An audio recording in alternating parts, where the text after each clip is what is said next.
അതിമനോഹരമായ ഈ പ്രപഞ്ചത്തിലെ വർണ്ണക്കാഴ്ചകൾ കാണാനും പുറം ലോകത്തെ അറിയാനുമുള്ള ജാലകങ്ങളാണ് നമ്മുടെ കണ്ണുകൾ.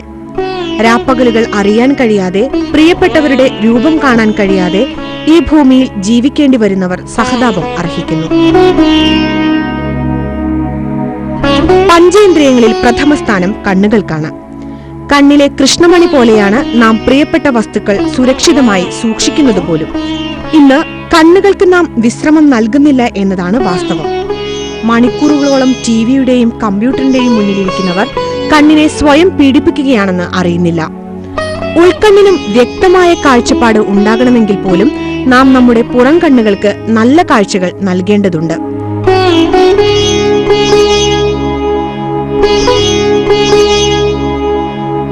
ജീവിതശൈലിയിലുണ്ടായ വ്യതിയാനം മൂലം നമ്മുടെ കണ്ണുകളുടെ ആരോഗ്യവും നഷ്ടപ്പെട്ടിരിക്കുന്നു.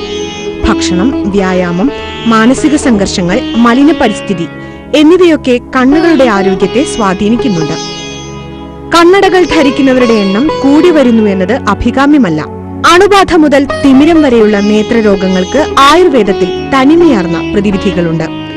ആയുർവേദ വിധിപ്രകാരമുള്ള നേത്ര സംരക്ഷണ സങ്കേതങ്ങളുമുണ്ട്. കണ്ണിൻ്റെ വില അറിയണമെങ്കിൽ കണ്ണില്ലാത്തവരോട് തന്നെ ചോദിക്കണം. കണ്ണുള്ളവർക്ക് പലപ്പോഴും അതിൻ്റെ വില അറിയാൻ സാധിക്കുകയില്ല. വളരെ ചെറിയവയാണെങ്കിലും പ്രപഞ്ചത്തിലെ എല്ലാ വിസ്മയങ്ങളും കാണാൻ സാധിക്കുന്നത് കണ്ണുകളിലൂടെയാണ്. കണ്ണിൻ്റെ ആരോഗ്യത്തെക്കുറിച്ചും അവയ്ക്കുണ്ടാകുന്ന രോഗങ്ങളെക്കുറിച്ചും ചികിത്സയെക്കുറിച്ചും ഇന്ന് നമ്മോട് സംസാരിക്കുന്നത് ഡോക്ടർ NPP നമ്പൂതിരിയാണ്. നമസ്കാരം ഡോക്ടർ. കണ്ണ് ചികിത്സയിൽ ഡോക്ടർ എന്തൊക്കെയാണ് പ്രധാനമായിട്ടും, ഇപ്പം വളരെ ആയുർവേദത്തിൽ കണ്ണ് മാത്രം ചികിത്സിക്കുന്ന സ്ഥലങ്ങൾ വളരെ കുറവാണ്.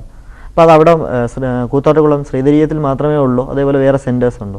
ഏതാണ്ട് 400-ലധികം വർഷങ്ങളത്തെ ഒരു പാരമ്പര്യ നേത്ര ചികിത്സാ കുടുംബത്തിലെ ഒരു അംഗമാണ് ഞാൻ എന്നുള്ള ഒരു ബന്ധമാണ്. അപ്പോൾ എനിക്ക് അനവധി കണ്ണ് ചികിത്സയായിട്ട് ബന്ധപ്പെട്ട പുസ്തകങ്ങളും താളിയോല ഗ്രന്ഥങ്ങളും അതുപോലെ അച്ഛൻ, വല്യച്ഛൻ തുടങ്ങിയ ആൾക്കാരുമായിട്ട് അവർ കൈകാര്യം ചെയ്യുന്ന രീതികളൊക്കെ കാണാനും ഇടയായിട്ടുണ്ട്. അതിൻ്റെ വാസ്തവം. അപ്പം അങ്ങനെ എനിക്ക് കണ്ണ് ചികിത്സയായിട്ട് കൂടുതൽ അടുപ്പം വന്നു. സർക്കാർ സർവീസ് ദീർഘകാലമായിരുന്നു. എങ്ങനെയായാലും 55 വയസ്സിൽ പെൻഷൻ ആകുന്ന തോന്നൽ വന്നപ്പോൾ സ്വാഭാവികമായിട്ട് എനിക്ക് നേത്ര ചികിത്സ കഴിയുന്നതും സാധാരണക്കാർക്കെങ്കിലും പ്രയോജനപ്പെടുന്ന രീതിയിൽ എന്തെങ്കിലും ചെയ്താൽ കൊള്ളാമെന്ന് തോന്നി. ഇതനുസരിച്ച് നേത്ര ചികിത്സാലയം ഞാൻ തുടങ്ങി. ഞാൻ തുടങ്ങുന്ന സമയത്ത് നേത്ര ചികിത്സാലയങ്ങളൊന്നും, ആയുർവേദ നേത്ര ചികിത്സാലയങ്ങളൊന്നും മറ്റൊരിടത്തുള്ളതായിട്ട് അറിവില്ല. ഇപ്പോൾ പല സ്ഥലത്തും ഉണ്ടായിരിക്കാൻ പലരും തുടങ്ങിയിട്ടുണ്ടായിരുന്ന നേത്ര ചികിത്സയിൽ എന്നേക്കാൾ പ്രാഗൽഭ്യരായ ആൾക്കാർ ഒത്തിരിയുണ്ട്, സംശയമില്ല. പക്ഷേ ഒരു ആയുർവേദ ചികിത്സാലയമായിട്ട്, ഒരു ആശുപത്രിയായിട്ടാണ് തുടങ്ങിയില്ലല്ലോ വാസ്തവം. കണ്ണ് രോഗങ്ങൾക്കുള്ള പ്രാധാന്യം എത്രത്തോളം ഉണ്ട്? ആയുർവേദ ശാസ്ത്രത്തിൽ കണ്ണ് രോഗങ്ങളെക്കുറിച്ച് മാത്രം പറയുമ്പോൾ ഏതാണ്ട് 96 രോഗങ്ങളുടെ പേരെടുത്ത് അതിലധികം രോഗങ്ങളെ ലക്ഷണങ്ങൾ കൂടിയും ആയുർവേദ ശാസ്ത്രങ്ങളിൽ പ്രതിപാദിച്ചിട്ടുണ്ട്. ഇതിൽ പല രോഗങ്ങളും ഇന്ന് കണ്ടുവരുന്നുണ്ട്. പണ്ട് പലതും കണ്ടിരുന്നു, ഇന്ന് ചിലതൊന്നും കാണാനില്ല. ഇതൊക്കെ വാസ്തവമായിരിക്കാം. എങ്കിൽ പോലും പൊതുവെ കണ്ണിൻ്റെ ആരോഗ്യവും അതിൻ്റെ സംരക്ഷണം, അതിൻ്റെ നിലനിൽപ്പ്, ഇങ്ങനെയുള്ള കാര്യങ്ങളെക്കുറിച്ച് ഒക്കെ ആയുർവേദ ശാസ്ത്രത്തിൽ മറ്റ് ശാസ്ത്രങ്ങളിൽ പറഞ്ഞിരിക്കുന്നത് പോലെ പറഞ്ഞിട്ടുണ്ടെന്നുള്ള വാസ്തവം. കണ്ണിന് അതിൻ്റെ ആരോഗ്യത്തിന് വേണ്ടി എന്തൊക്കെ കാര്യങ്ങളായിരിക്കും നമ്മൾ ശ്രദ്ധിക്കാനുള്ളത്? ഇന്നത് ചെയ്യണം, ഇന്നത് ചെയ്യേണ്ട, അങ്ങനെ പൊതുവെ ചികിത്സയുടെ രീതി പറയുമ്പോൾ തന്നെ കണ്ണിൻ്റെ ആരോഗ്യത്തിന് കണ്ണിനെ സംരക്ഷിക്കുക എന്നുള്ളത് കൊണ്ട് കണ്ണിൻ്റെ ഓവർ സ്ട്രെയിൻ ഒഴിവാക്കുക എന്നുള്ള ഏറ്റവും വലിയ പ്രധാനം. കൊച്ചുകുട്ടികളെ സംബന്ധിച്ചോളം സ്ട്രെയിൻ അധികം വരുന്നില്ല. എങ്കിൽ പോലും അവർക്ക് ആ സ്ട്രെയിൻ വരാതിരിക്കാനുള്ള ആവശ്യമായ ഉപദേശങ്ങളൊക്കെ കൊടുക്കുക. അമ്മമാരവരെ പരിപാലിക്കാൻ സാധിച്ചുകൊണ്ട് വരികയാണെങ്കിൽ ഇന്ന് നമ്മൾ കണ്ടുവരുന്ന മയോപ്യ അല്ലെങ്കിൽ ഷോർട്ട് സൈറ്റ് പോലെയുള്ള അസുഖങ്ങളൊക്കെ വളരെ പരിമിതികൾ നിയന്ത്രിക്കാൻ പറ്റുന്നുണ്ട് എൻ്റെ അനുഭവത്തിൽ. അല്ലെങ്കിൽ ശാസ്ത്രത്തിൻ്റെ മഹത്വം കൊണ്ട് കഴിയും എന്നുള്ള കാര്യം സംശയമില്ലാത്ത കാര്യമാണ്. അവരുടെ കണ്ണിന് വരുന്ന ഓവർ സ്ട്രെയിൻ ആണ് ഞാൻ മന്ത്രി പറഞ്ഞത്. ഇപ്പോൾ ഇന്നത്തെ ആധുനിക യുഗത്തിലെ കമ്പ്യൂട്ടർ, TV എന്നൊക്കെ വരുന്ന, കമ്പ്യൂട്ടർ ഇപ്പോൾ കൂടാതെ ജീവിക്കാൻ പറ്റില്ല, TV കുറേയൊക്കെ ഒഴിവാക്കാൻ പറ്റുന്നതാണ്. അപ്പോൾ ഇങ്ങനെയുള്ള സ്ട്രെയിനൊക്കെ ഒഴിവാക്കാൻ സാധിക്കുക. ആവശ്യമായ ആഹാരങ്ങൾ, വൈറ്റമിൻ എയുടെ അഭാവമാണ് കണ്ണിനെ കൂടുതൽ ബാധിക്കുന്നതെന്ന് പറയും. അതുകൊണ്ട് ഇലക്കറികളൊക്കെ ധാരാളം ഉപയോഗിക്കാൻ ശീലിപ്പിക്കുന്നതും അല്ലെങ്കിൽ തത്തുല്യമായ ആഹാരങ്ങളൊക്കെ ഉപയോഗിക്കാൻ ശീലിപ്പിക്കുന്നതും ഏറ്റവും നല്ലതാണ്.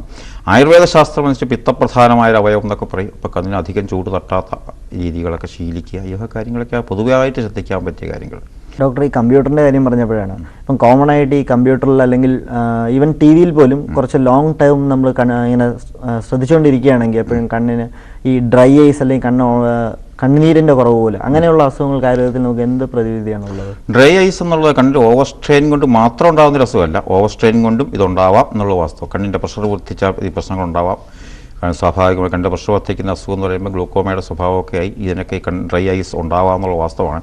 ഇതൊക്കെ കുറേയൊക്കെ അശ്രദ്ധ കൊണ്ട് വരുത്തി വയ്ക്കുന്നതാണെന്ന് പറയാൻ സാധിക്കുന്നു എൻ്റെ അനുഭവത്തിൽ. ഇതൊക്കെ ആയുർവേദ ഔഷധങ്ങളെ കൊണ്ട് നല്ലൊരു ശതമാനം വരെ മാറ്റിയെടുക്കാനും നല്ല ആശ്വാസം കൊടുക്കാനും സാധിക്കുന്നുണ്ടെന്നുള്ളത് എൻ്റെ ദീർഘകാലത്തെ അനുഭവം കൊണ്ട് എനിക്ക് വളരെ ബോധ്യമുണ്ട്, സംശയമില്ലാത്ത കാര്യം. നമുക്ക് ഏതെങ്കിലും മരുന്ന് ഇങ്ങനെ സ്ഥിരമായിട്ട് ഇപ്പം ഇളനീർ കുഴമ്പോ അങ്ങനെ ഏതെങ്കിലും മരുന്ന് ഉപയോഗിക്കുകയാണെങ്കിൽ ഇത് ഒരു പരിധിവരെയെങ്കിലും നമുക്ക് തടുക്കാൻ സാധിക്കുമോ? ഇളനീർ കുഴമ്പ് പൊതുവെ ഇങ്ങനെയുള്ള അസുഖങ്ങൾക്കൊക്കെ പൊതുവെ ഉപദേശിക്കാവുന്ന നല്ലൊരു ഔഷധമാണ്. എങ്കിൽ പോലും ഒരേ ഔഷധം കൊണ്ട് എല്ലാവരും ചികിത്സിക്കാമെന്ന് പറയാൻ പറ്റില്ല. ഓരോരുത്തരെയും ശരീരപരിചയം ആയുർവേദത്തിൻ്റെ സങ്കല്പം തന്നെ ദൂഷ്യം ദേശം ബലം കാലം എന്നൊക്കെ സംസ്കൃതത്തിൽ പറയും ഞങ്ങൾ.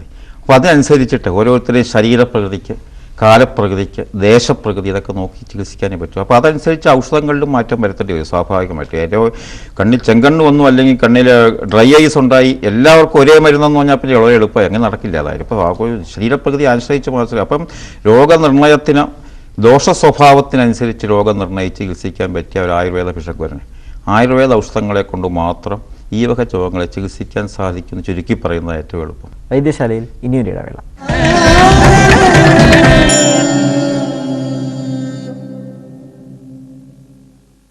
Vaidyasala brought to you by Arya Vaidya Sala Kottakkal. ആധികാരികമായ ആയുർവേദത്തിന്റെ പാരമ്പര്യം.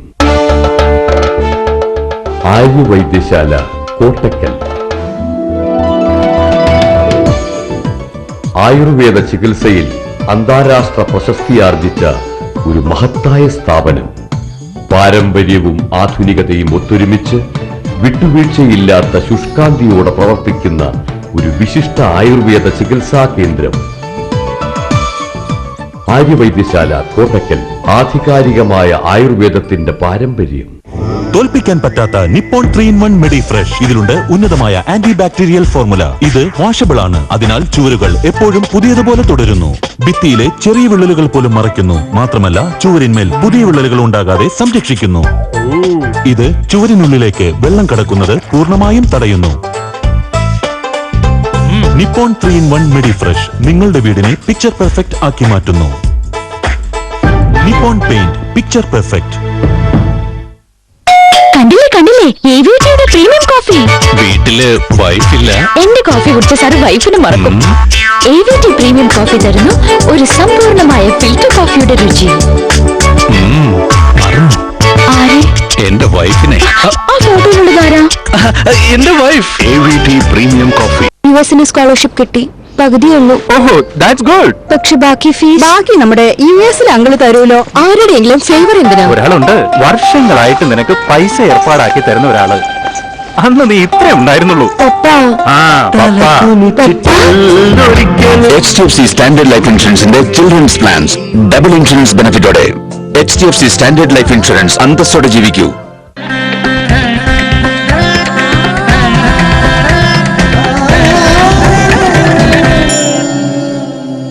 നമ്മുടെ ഇപ്പോഴേ ഈ സൗന്ദര്യ സങ്കല്പത്തിൽ പ്രധാനമായിട്ട് കണ്ണെഴുതുക ഇപ്പം ഫാഷൻ മാറി വരുന്നതനുസരിച്ച് അത് ചിലരിൽ കുറയുന്നതും കൂടുന്നതായിട്ടുണ്ട്. എങ്കിലും കണ്ണെഴുതുക എന്നുള്ളത് മലയാളികളുടെ തന്നെ ഒരു സ്ഥിരമായ ഒരു ശൈലിയാണ്. അപ്പോൾ ആ കണ്ണെഴുതുന്നത് ഗുണകരമാണോ? അല്ലെങ്കിൽ ആയുർവേദത്തിൽ കണ്ണെഴുതുന്നതിനെ പറ്റി എന്തെങ്കിലും പറഞ്ഞിട്ടുണ്ടോ? കണ്ണെഴുതുന്നതിനെ പറ്റി ആയുർവേദത്തിൽ പ്രത്യേകിച്ച് സൗവീരാഞ്ജനം നിത്യം ഉപയോഗിക്കാനൊക്കെ പറയുന്നുണ്ട് ശാസ്ത്രമേ. ഈ സൗവീരാഞ്ജനത്തെക്കുറിച്ചൊക്കെ വിശദീകരിക്കുന്നതിനേക്ക് മുമ്പ് അതിനൊക്കെ എളുപ്പമുള്ളത് കണ്ണിന് ആദ്യത്തെ ഞാൻ പറഞ്ഞു പിത്തപ്രധാനമായ കണ്ണിൽ സ്വാഭാവികമായിട്ടും ശീതവീര്യത്തെ കൊടുക്കുക. കണ്ണിന് എക്സസൈസുകൾ കിട്ടാൻ പാകത്തിന്, കണ്ണിൻ്റെ ഡ്രൈനസ് മാറിക്കിട്ടാൻ പാകത്തിലുള്ള ഔഷധങ്ങളെ കൂട്ടുകളെ ഉപയോഗിക്കുക. ഇത് നിരുപായമായിട്ട് ആർക്കും എപ്പോഴും ഉപയോഗിക്കാവുന്ന ഔഷധങ്ങളാണ് ഇളനീർക്കുഴമ്പ് പോലെയുള്ളത്. ഇതുകൂടാതെ കൺമഷി എന്ന രൂപത്തിൽ പണ്ട് നാം ധാരാളമായിട്ട് സന്നത്തെ പ്രായമായ ആൾക്കാരൊക്കെ ചോദിച്ചാൽ അവർ പറഞ്ഞു തരും. ഇന്നും ചിലരൊക്കെ ഉപയോഗിക്കുന്നുണ്ട് പൂവാങ്കുറുന്തല, കയ്യുണ്യം പോലെയുള്ള ഔഷധങ്ങൾ. ഒറ്റയ്ക്ക് നമ്മുടെയൊക്കെ പറമ്പുകളിൽ കാണുന്ന ഔഷധങ്ങൾ തന്നെ മഷിയുടെ രൂപത്തിൽ അരച്ചെടുത്തും ചുട്ടെടുത്തും ഒക്കെ തയ്യാറാക്കി ഇതൊക്കെ എഴുതാറുണ്ട്. അതിപ്പോഴും ഉപയോഗിക്കുന്ന ആൾക്കാർ ധാരാളമായിട്ടുണ്ട്. ഒരു കാര്യം കൂടി നമ്മൾ ശ്രദ്ധിക്കണം, ഇതൊക്കെ ധാരാളമായിട്ട് അന്ന് ഉപയോഗിച്ചുകൊണ്ടിരുന്ന ആൾക്കാർക്ക് ഇന്നുള്ളതുപോലെ കണ്ണിൽ അസുഖങ്ങളൊന്നും ഉണ്ടാവാറില്ല എന്നുള്ളതാണ് ഏറ്റവും പരമാർത്ഥം. ഇത് നമ്മൾ ആദ്യം ശ്രദ്ധിക്കേണ്ട കാര്യങ്ങളാണ്. ഇന്ന് കിട്ടുന്ന കൺമഷികൾ മുഴുവൻ വ്യാജമാണെന്നൊന്നും ഞാൻ പറയുന്നില്ല. എങ്കിൽ പോലും പല രാസഘടകങ്ങളും ഇതിനകത്ത് ഉൾക്കൊള്ളുന്നു എന്നുള്ളതുകൊണ്ട് പലപ്പോഴും ഇതുകൊണ്ട് ഗുണത്തേക്കാളേറെ ദൂഷ്യം ഉണ്ടായിക്കൂടെ എന്ന് സംശയിക്കാവുന്നതാണ്. ഇപ്പോൾ ഡോക്ടർ പൂവാങ്കുറുന്നലിനെ പറ്റി പറഞ്ഞല്ലോ. അപ്പം നമുക്കത് വീട്ടിൽ എങ്ങനെയാണ് പ്രിപ്പയർ ചെയ്യാൻ പറ്റുമോ? വളരെ നിസ്സാരമായിട്ട് പ്രിപ്പയർ ചെയ്യാവുന്ന കാര്യങ്ങളാണ്. പൂവാങ്കുറുന്തല വെറുതെ കഷായം പോലെ വച്ചെടുത്തിട്ട് കുറുക്കിയെടുത്തിട്ട് അത് അങ്ങനെ എടുക്കാറുണ്ട്. സാധാരണയ്ക്ക് ആവശ്യമെങ്കിൽ സുഗന്ധദ്രവ്യങ്ങൾ കൂടെ ചേർക്കാവുന്നതാണ്, സംശയമില്ല. കൈയുണ്യമാണെങ്കിൽ അതുപോലെ അതായത് അരച്ച് കലത്തിലൊക്കെ പുരട്ടി ചുരണ്ടിയെടുത്ത് അങ്ങനെയൊക്കെ എഴുതാറുണ്ട്. തേൻ ചേർത്ത് നമ്മൾ ഉപയോഗിക്കാറുണ്ട്. ഇത് ഉപയോഗിക്കുന്ന ഓരോരുത്തരുടെയും സൗകര്യത്തിന് എല്ലാ ഭാഗത്തും ഒരു കൃത്യമായ ഒരു രീതി, ഒരു ഫോർമുല എന്ന് പറയാൻ പറ്റില്ല. എന്നൊക്കെ ഓരോരുത്തരും അവരുടേതായ ശീലത്തിനനുസരിച്ച്, പ്രത്യേകിച്ച് പെർഫ്യൂംസൊക്കെ ചേർക്കും. ചിലർ മുല്ലപ്പൂ ചേർക്കാറുണ്ട്, മറ്റുകളുടെ പനീർ പൂവാവും ചേർക്കുക. ഇങ്ങനെയുള്ള ആ വ്യത്യാസങ്ങളൊക്കെ വരുന്നത്. ചിലർ വെറും തേനിൽ തന്നെ അരച്ച് എഴുതാറുണ്ട്. ശുദ്ധമായ ജലത്തിൽ അരച്ചെഴുതുന്ന ആൾക്കാരും ധാരാളം പൂവാങ്കുറുന്തല തെരഞ്ഞരച്ചെഴുതുന്നവരുണ്ട്. അത് കണ്ണിൻ്റെ നിറത്തിന് കിട്ടാൻ വേണ്ടിയിട്ടും പ്രത്യേകിച്ചൊരു മഷി എന്നുള്ള സ്വഭാവം വരുമ്പം അതിനൊരു കറുത്ത വർണ്ണം ഉണ്ടാവും എന്നുള്ളതുകൊണ്ട് ആ കറുത്ത വർണ്ണം തേൻ ചേർത്താലും ഉണ്ടാവും എന്നുള്ളത് മാത്രമേ ആവശ്യമുള്ളൂ, സംശയമില്ല. അതിൻ്റെ വസ്തു പിന്നെ ഉറക്കം നമ്മുടെ കണ്ണിന് എത്രത്തോളം, ഇപ്പം പലപ്പോഴും നമ്മുടെ മോഡേൺ ലൈഫിൽ പലർക്കും നൈറ്റ് ഷിഫ്റ്റും അങ്ങനത്തെ ഉള്ള ജോലികളാണ്. അപ്പം ഈ ഉറക്കവും കണ്ണിൻ്റെ ആരോഗ്യമായിട്ട് എത്രത്തോളം ബന്ധമുണ്ട്? ഉറക്കം മനുഷ്യൻ്റെ ആരോഗ്യത്തിന് തന്നെ ആയിട്ട് വളരെയധികം ബന്ധപ്പെട്ടിരിക്കുന്ന കാര്യമാണ്. പ്രത്യേകിച്ച് മനസ്സിൻ്റെ ആരോഗ്യത്തിനാണ് കൂടുതലായിട്ട്. മനസ്സ്വാസ്ഥ്യത ഉണ്ടാവാൻ ഉറക്കത്തിൻ്റെ ആവശ്യകത. ഉറക്കം കുറഞ്ഞാൽ അത് ഏറ്റവും പ്രകടമായിട്ട് കാണുന്നത് കണ്ണിൽ ആദ്യം കാണുന്നത് കൺപീലുകൾ ലേസിയാവുന്നു, സ്വയം അടഞ്ഞു പോകുന്നു. അത് ബലക്ഷയം സംഭവിക്കുന്ന ഒരവസ്ഥ വരുന്നുണ്ട്. ഉറക്കം കൂടിയാലും വരുന്നുണ്ട്, കുറഞ്ഞാലും വരുന്നത് ഈ സ്വാഭാവികമാകും. അപ്പോൾ സാധാരണഗതിക്ക് പണ്ടത്തേതനുസരിച്ച് 5.5 മണിക്കൂറെങ്കിലും ഉറങ്ങാനുള്ള ഒരവസരം സാധാരണക്കാർക്ക് ഉണ്ടാകുന്നത് നന്നായിരിക്കും എന്ന് പറയും, സംശയമില്ലാത്ത കാര്യമാണ്. അത് ഓരോരുത്തർ ശീലത്തെ ആശ്രയിച്ച് ഈ സമയവും അതിൻ്റെ ഏത് സന്ദർഭമൊക്കെ നമുക്ക് തീരുമാനിക്കേണ്ടി വരും. കാലസ്ഥിതിക്ക് അനുസരിച്ച് ജീവിക്കേണ്ടി വരും എന്നുള്ളതുകൊണ്ട് കൃത്യസമയം രാത്രി 10 മുതൽ 4 വരെ ഉറങ്ങണമെന്ന് എല്ലാവരും പറയാൻ പറ്റാത്തൊരു സാഹചര്യമുണ്ട് ഇന്ന്. അതാണ് വസ്തു. ഈ ഷോർട്ട് സൈറ്റ് അല്ലെങ്കിൽ മയോപ്പിയ ഇത് വളരെ കോമൺ ആയിട്ട് കാണുന്നതാണ് കുട്ടികളിലും വലിയവരിലും. അപ്പം ഇത് വരാതിരിക്കാൻ അല്ലെങ്കിൽ ഇതിൻ്റെ ചികിത്സ എന്താണ് ആയുർവേദത്തിലുള്ളത്? ഷോർട്ട് സൈറ്റ്, മയോപ്പിയ, ഈ 2 രോഗങ്ങൾ ഞാൻ ആദ്യം സൂചിപ്പിച്ചതുപോലെ കുറേയൊക്കെ അമ്മമാരുടെ അശ്രദ്ധ ഉണ്ടാകുന്ന ഞാൻ പറയും. കുറേയൊക്കെ പാരമ്പര്യമായിട്ടുണ്ടാകുന്ന രോഗമുണ്ട്, അത് നമുക്ക് ഒഴിവാക്കി നിർത്താം. പാരമ്പര്യമായുള്ള അതനുസരിച്ച് ചികിത്സയ്ക്ക് വേണ്ടി വരും. പൊതുവെ കണ്ണിൻ്റെ ലേസിനെസ് കൊണ്ടാണ് ഇതുണ്ടാകുന്നത്. ഐലിഡ്സുകൾ ലേസി ആയിട്ട് വരും. കണ്ണിൻ്റെ എക്സസൈസ് വളരെ ചെറുപ്പത്തിൽ 2 വയസ്സിലോ 3 വയസ്സിലോ തുടങ്ങാൻ സാധിക്കുകയാണെങ്കിൽ സംശയമില്ല ഈ ഷോർട്ട് സൈറ്റ് അല്ലെങ്കിൽ മയോപ്പിക് അസ്റ്റിഗ്മാറ്റിസം ഇതൊന്നും ഉണ്ടാവില്ല, സംശയമില്ല. പാരമ്പര്യ സ്വഭാവമുള്ളവർക്ക് മാത്രം അതിൻ്റേതായ സ്വഭാവം ഉണ്ടാവും എന്നുള്ളത് വെച്ചാൽ വളരെ ശ്രദ്ധിച്ചാൽ നിങ്ങൾക്ക് എല്ലാവർക്കും അറിയാൻ സാധിക്കുന്ന കാര്യമാണ്. പ്രത്യേകിച്ച് കേട്ടുകൊണ്ടിരിക്കുന്നവർക്ക് മനസ്സിലാവും. കണ്ണാടിയുള്ളവർക്ക് എൻ്റെ കണ്ണിന് ചുറ്റുമുള്ള കരുവാളിച്ച നിറം, കണ്ണിങ്ങനെ ഉള്ളിലേക്ക് ഒഴിഞ്ഞു വരുന്ന അവസ്ഥ, ഇതൊക്കെ കണ്ണിൻ്റെ എക്സസൈസ് കൊണ്ടാണ്. സ്ഥിരമായിട്ട് തൊഴിൽപരമായിട്ടാണെങ്കിലും കണ്ണിൻ്റെ എക്സസൈസുകൾ ധാരാളമായിട്ട് ചെയ്യുന്നവർക്ക് ഇത് ഉണ്ടാവാറില്ല എന്നുള്ള യാഥാർത്ഥ്യവും ശ്രദ്ധിക്കേണ്ടതാണ് എല്ലാവരും ഞാൻ പറയും. ഞാൻ ഇതുപോലെ പല സങ്കല്പങ്ങളിലും പല സെമിനാറുകളിലും എനിക്ക് ഈ കാര്യങ്ങൾ പറയേണ്ടി വന്നിട്ടുണ്ട്. പ്രത്യേകിച്ച് കഥകളി ഡാൻസൊക്കെ പഠിച്ചവർക്ക് കണ്ണാടിയുടെ ആവശ്യം അധികം വരാറില്ല. കാരണം ചെറുപ്പത്തിലെ അവർ കണ്ണിൻ്റെ എക്സസൈസ് ഇറങ്ങുന്നു എന്നുള്ളതുകൊണ്ടാണ്. ഇന്നിപ്പോൾ ചെയ്യുന്നില്ല എന്നുകൊണ്ടാണ് ഈ പ്രശ്നം ഉണ്ടാകുന്നത്. മണിക്കൂറുകളോളം ജീവി കണ്ടുകൊണ്ടിരിക്കുക, കമ്പ്യൂട്ടറാണെങ്കിൽ അതുപോലെ തന്നെ തുടർച്ചയായിട്ടിരിക്കും. സ്വാഭാവികമായിട്ട് ശ്രദ്ധിക്കാവുന്നത് ഒരു അരമണിക്കൂർ കമ്പ്യൂട്ടർ കണ്ടു അല്ലെങ്കിൽ ടി വി കണ്ടാൽ ഒരു 5 മിനിറ്റ് റെസ്റ്റ് എടുക്കുക.